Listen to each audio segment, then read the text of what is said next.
Who is a wicked person? Are you a wicked person? Some of us will think that when we say someone is wicked, is until the person goes to use juju or goes to poison another person or whatever you want to think that makes the person a wicked person. There are many things that could make someone to be termed wicked. The Bible says that he that borrows money without repaying is a wicked person. Are you a wicked person? You ask someone to borrow you. You lent money from someone and the person gave it to you based on relationship, based on trust, based on recommendation or something else. The person gave you that money and you told the person that you're going to pay back. Now for you to pay back that money is a problem.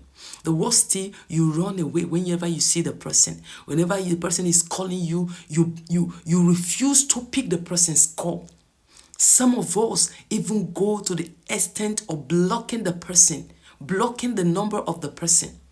We cannot run away. That means you are being wicked and you are opening up something in the realm of the spirits that if it does not catch up with you, it's going to catch up with your children because you have recorded your name in the book of people that are wicked. The Bible says it is wickedness for you to take money from somebody. You went to meet someone and the person gave you that money based on trust. The person gave you that item based on trust. You took it, you used it, and when it was time for you to return it, you started saying stories.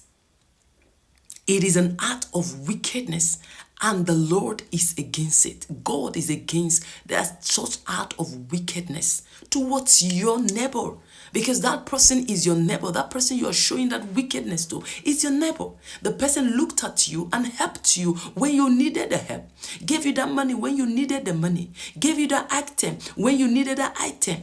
Now for you to return the item, for you to give back the money, you are coming up with stories. You are running away. You are blocking the person. You are being wicked and God is against you. Earth is against you. So you better go and reconcile with the person that you collected money from. The person you collected item that you never returned. Go and reconcile with the person. That is what God wants you to do. This is another reason why we pray and pray and pray and our prayer is not being answered. Because there is a record showing that you are owing somebody. Even God says that you should not even make a vow that you will not be able to pay. So this is our relationship with God. God takes it very seriously. That you shouldn't make a vow and you forget that, oh, I made a vow. The same thing, you took money from someone. You borrowed money and the person lent you the money. Now for you to pay back, you have opened up a book that until you pay that money, your prayer will not be answered. Especially you that say that you are a Christian. You that say that you go to church, you hear the word of God. This in the book of Psalm 37. It says, Psalm 37, it says that, verse 21, let me read it to you so that you know. It said, the wicked borrow and do not repay. The wicked borrow and do not repay. Are you a wicked man? Are you a wicked woman? Are you a wicked boy? Are you a wicked girl? Look into your life. Who have you collected money from? Who have you collected an item from that you have not given the person back? And you have blocked the person. You have relocated. You have run away from where you were living, where the person knew that you were staying. You relocated. You are opening up something that is going to harm you or your children or even your grandchildren in future. Some of us, we haven't opened that book of wickedness concerning payment of school fees. School has resumed. You took your children, enroll them in a particular school. Your children are attending the school. Now to pay fees is a problem to you. You say, oh, this school is too expensive. And then you took your children or your child to another school, living with the person's money. The money you were supposed to pay for fees, the school fees, the books that you were giving, the clothing, you ran away with the person's money and you think you are being smart. No. There is an arrow that is going to be shot very soon and it will hit you.